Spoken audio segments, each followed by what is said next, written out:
अस्सलाम वालेकुम दोस्तों, कैसे हैं आप सब। उम्मीद है कि खैरियत से होंगे। दोस्तों, पाकिस्तान के नामवर समाजी रहनुमा मरहूम अब्दुल सत्तार ईदी साहब के टॉपिक के दूसरे हिस्से की 7वीं किस्त में हम आपको खुशामदीद कहते हैं। तो चलते हैं बगैर टाइम ज़ाया किए अपने मेन टॉपिक की तरफ। ईदी साहब का कहना था, मैं बिलाल को चंद रुपए देता था और कहता था कि इसे गरीबों पर खर्च करे। ये हमारे पैसे नहीं हैं, हमें जो दिए जा रहे हैं गरीबों के लिए दिए जा रहे हैं।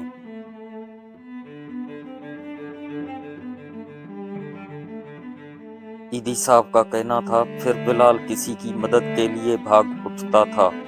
वो किसी गरीब की कहानी सुनता और पैसे उसे देकर जल्दी से वापस आ जाता था और दोबारा चंदा इकट्ठा करने में मशगूल हो जाता था। मैं बिलाल को कहता था, क्या तुम्हें उसकी कहानी पर यकीन है? मैं उससे पूछता था और बिलाल कहता था, नहीं, लेकिन उसे फिर भी पैसों की ज़रूरत है। बिलाल मेरे अपने बच्चों से भी ज़्यादा मुझे मेरी याद दिलाता था। ईदी साहब का कहना था, अगरचा बिलाल की अजियत और जो वक्त उसके पास बचा था उसको देखते हुए और आइंदा होने वाले नुकसान का तसव्वुर करते हुए मैं उसके पास से भागना चाहता था, लेकिन उसके बावजूद मैं उससे ज़्यादा मिलने की कोशिश करता था। जब मेरे जाने और खुदा हाफिज कहने का वक्त होता तो उसकी मेरे हाथों पर कमज़ोर गिरफ्त मजबूत हो जाती थी और मैं अपने आंसुओं को रोकने की कोशिश करता था। ये एक जैसी बात होती, मैं उसके पास जाने के लिए भी खुद को घसीटता था और उससे दूर हो जाने के लिए भी ऐसा ही करता था। मुझे उसे प्यार करने और उसे हौसला देने की ज़रूरत थी। मैं उसे हर सूरत अपने पास और अपनी नज़र के सामने रखना चाहता था, लेकिन फिर मैं खुद को दस्तबरदार करता और कायल करता कि ज़्यादा अरसा जिंदा नहीं रहेगा बिलाल।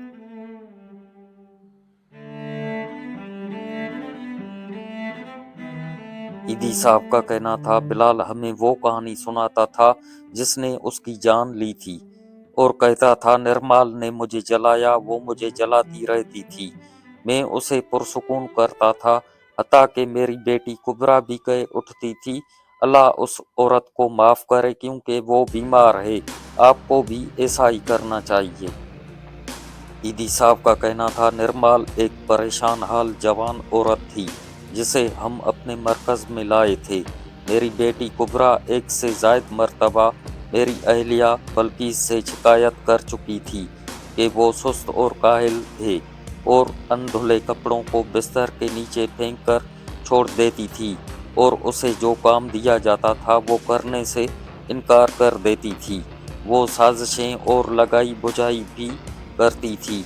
वो मेरी बेटी कुबरा को हासिल अख्तियारात पर गुस्सा करती थी और नज़म व ज़ब्त कायम करने की उसकी मुसलसल कोशिशों पर तलख हो जाती थी।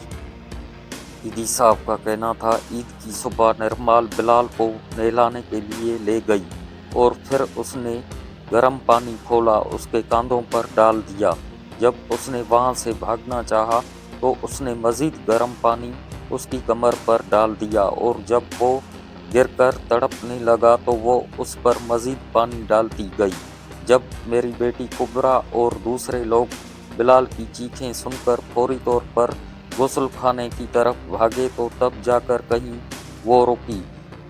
निर्माल का कहना था कि उसे नहीं पता था कि पानी गर्म है।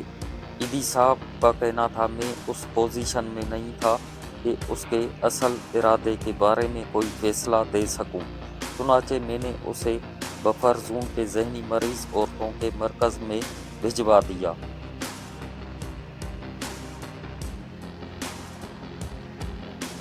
साहब का कहना था, सांगी रेलवे स्टेशन के हादसा की वापसी के बाद हम कराची में उतरे। एम्बुलेंस हमारी मुंतजर थी जिसमें हम एयरपोर्ट से सीधे कब्रिस्तान गए। ईदी साहब का कहना था, मैं मिट्टी की उस नन्ही सी कब्र से दूर हट गया और खुद को दिलासा दिया कि उसकी अब अजियत ख़त्म हो गई है। दर्द गालिब आ गया था, वो अब आज़ाद था। मेरे पास गम शिकायत करने का ऑप्शन नहीं था। ईदी साहब का कहना था, घर पहुंचकर मुझे और बल्किस को जब तन्हाई मुयस्सर आई तो हम बिलाल के कपड़ों में मुंह छुपाकर रोने लगे और उसके खिलौनों को छूने और गले लगाने लगे और उसके जूतों को यूं देख रहे थे जैसे वो अभी उनमें पाँव डालेगा और चलने लगेगा। मैंने बल्किस से कहा, क्या हम अपनों से बहुत ज्यादा प्यार नहीं करते, गैरों से बढ़कर? उस दौरान मेरी बेटी कुबरा कमरे में आई। मैं उसे बाजुओं में संभालने के लिए उठा और उसकी हालत इतनी ही मायूस कुन थी जितने मेरे अल्फाज। ईदी साहब का कहना था, मेरी अहलिया बल्किस उस वक्त घर पर थी जब उसे अपने नवासे की नाजुक हालत के बारे में खबर मिली। अस्पताल में उसके कमरे को बंद कर दिया गया और मेरी बेटी कुबरा हिस्ट्रियाई अंदाज में चिल्ला रही थी और डॉक्टर नन्हे बिलाल के दिल को पंप करने की कोशिश कर रहे थे। अगरचा वो गशी की हालत में थी, लेकिन उसमें भी अपने बच्चे के बारे में बाखबर थी और मुसलसल चिल्ला रही थी। गुज़श्ता 2 माह के दौरान बिलाल की हालत कुछ संभल गई थी, लेकिन फिर खून का एक लोथड़ा उसके दिल के रास्ते में फंस गया और उसकी जान ली। मौत के वक्त वो 4 साल का था। ईदी साहब का कहना था, स्पेशलिस्ट डॉक्टर ने अपनी फीस में कोई रियायत ना की, जिस पर मैंने बल्किस को कहा, तुमने देखा कि उन्होंने उस शख्स के बच्चे के साथ क्या सलूक किया जो अपनी जिंदगी उनके नाम कर चुका था। उस मिसाल से तुम्हें अंदाजा नहीं होता कि वो उन लोगों के साथ क्या सलूक करते होंगे जिनके पास उन्हें देने के लिए कुछ नहीं होता।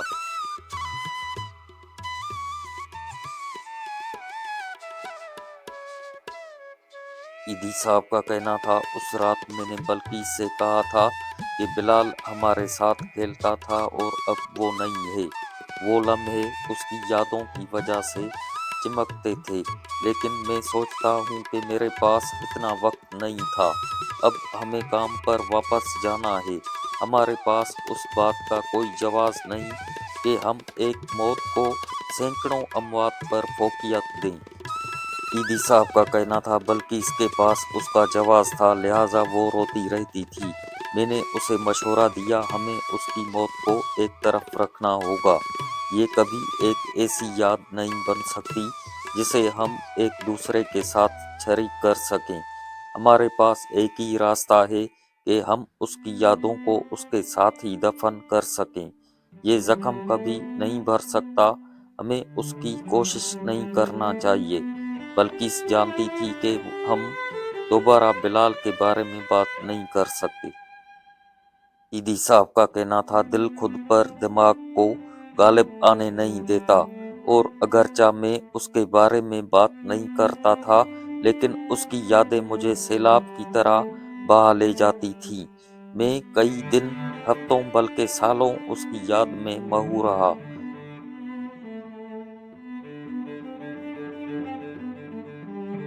ईदी साहब का कहना था, मुझे जब भी कोई फारिग वक्त मिलता था तो बिलाल की यादें मुझ पर गालिब आ जाती थी। बल्किस ने बिलाल की एक तस्वीर मेरी मेज के शीशे के नीचे रखी थी, जबकि वो मेरे दिल में रहता था, जहां वो कभी भी नहीं मर सकता था।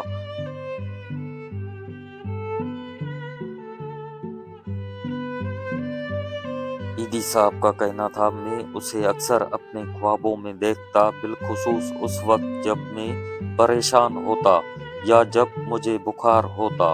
उसके मासूम सवालात और बड़े बड़े ख्यालात मुझे खुद अपने बचपन में ले जाते थे। दोस्तों, ईदी साहब के टॉपिक का दूसरा हिस्सा इख्तिताम पर पहुंचा। ये आखिरी किस्त थी ईदी साहब के टॉपिक की। फिर मिलेंगे नए किसी टॉपिक पर, तब तक के लिए दीजिएगा इजाज़त। स्टोरी अगर अच्छी लगे तो मेरे YouTube channel for you knowledge को सब्सक्राइब करें और कमेंट में अपनी राय का इजहार ज़रूर करें। शुक्रिया।